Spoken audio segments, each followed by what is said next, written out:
Yes, I do realize that we just did 11 tutorials prior to this one without touching on variables, but better late than never. Plus, there is some method to the madness. Primarily, variables aren't difficult.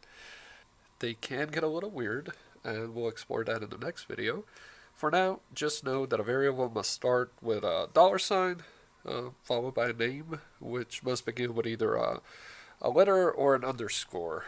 The rest of the variable can be a combination of alphanumeric characters and the underscore itself. And variable names are case sensitive. So we could say something like awesome is equal to true, begins with a dollar sign, starts with a letter. So as you can see, we can do that. So let's see if we enter a number. So let's do dollar sign number. It's giving us a red underline saying, hey, you can't do that either. So we can say awesome is equal to true. We can also say underscore awesome is equal to true. Now, the cool thing about PHP variables, you can assign one thing, and then right underneath it, not only can you assign something else to it, but you can assign a completely different data type, right? So in languages like Java, you would say, for example, in this scenario, Boolean awesome is equal to true, Boolean underscore awesome is equal to true, and then if you try to assign underscore awesome is equal to 1, it would say incompatible pretty much data types, right? So, yeah, I mean, we can switch to whatever we want. So we could say this is equal to a string, right? Um, we can even do something crazy, right? So there are two types of convention. There's the underscore convention and there's the camel case convention. So you can say like the best pizza in the world is made by Big Pie in the Sky. And we'll just go ahead and say true. This is an absolutely true statement. You can look it up. So just look up Big Pie in the Sky, and you're going to thank me for it. Let's do another one. We'll do camel case this time. Dino is going to sleep after creating this tutorial. That's a false because I have to edit some videos after this, so primarily this one. We could say best number. This looks kind of underscore and camel case kind of combined. And we can say 42. It's not really a convention, but you know what it is. If you want to fight about it, we can definitely do that. And yeah, let's go ahead and say yes. I do want to fight about it.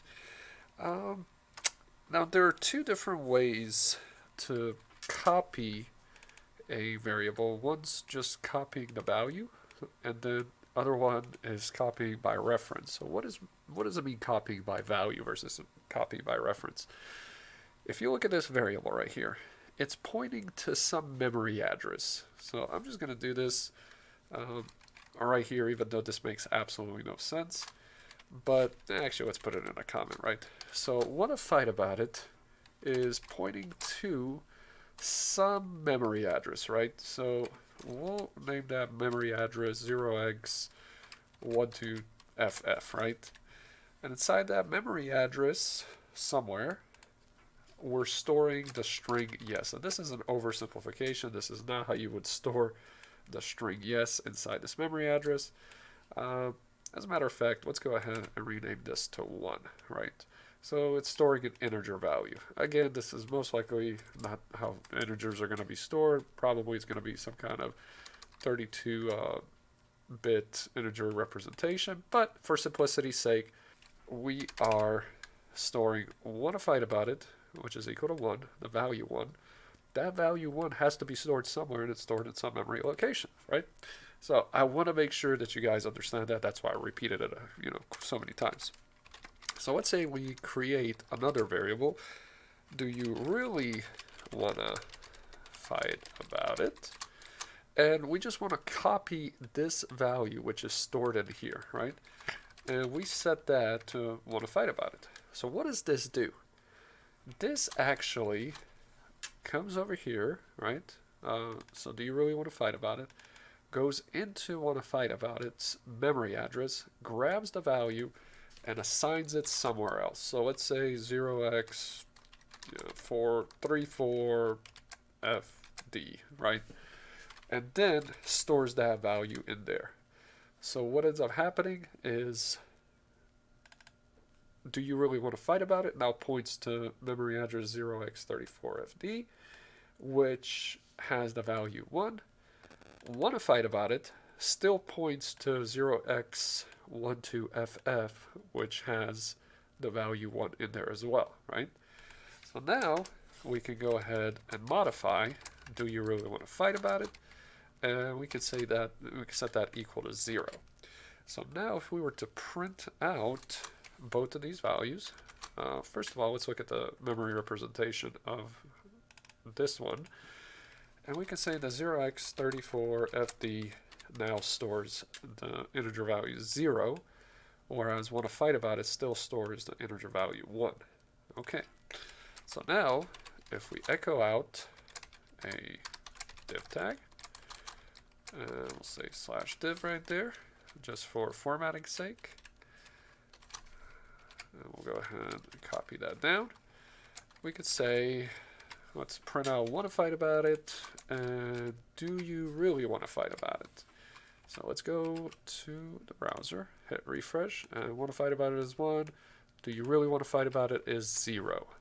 So that means it was changed. So this was just copied by value, right?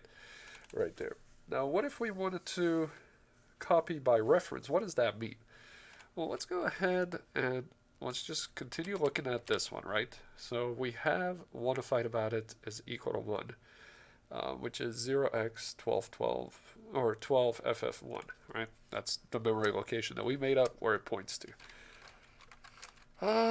If we create another variable saying something, I really wanna fight. So I have this variable called I really wanna fight. Let's go ahead and delete that underscore. And we wanna not only copy the value, but point directly at this memory location. So we would basically say want to fight about it, right? So now it's copied by value. But if we put this little ampersand symbol beforehand, it says copy the, just basically instead of copying, just point this variable to the same memory location where this one is stored. And this one is stored at 0x12ff1, which means that now I really want to fight about it is pointed to the same location. All right, so what does that mean, right? Let's go ahead and now modify I really want to fight, right? And let's set that equal to 10. So now, remember, this is also pointing to 0x12ff1 memory location, right? So it's pointing to this memory location and it has this value inside there. So now if I modify I really want to fight to 10, that means that memory location 0x1212 now contains the integer value 10. And since want to fight about it is also pointing to the same memory location, that means both of these have now been changed to display 10, right? All right, so let's go ahead and see if that's actually true. So here we have want to fight about it, and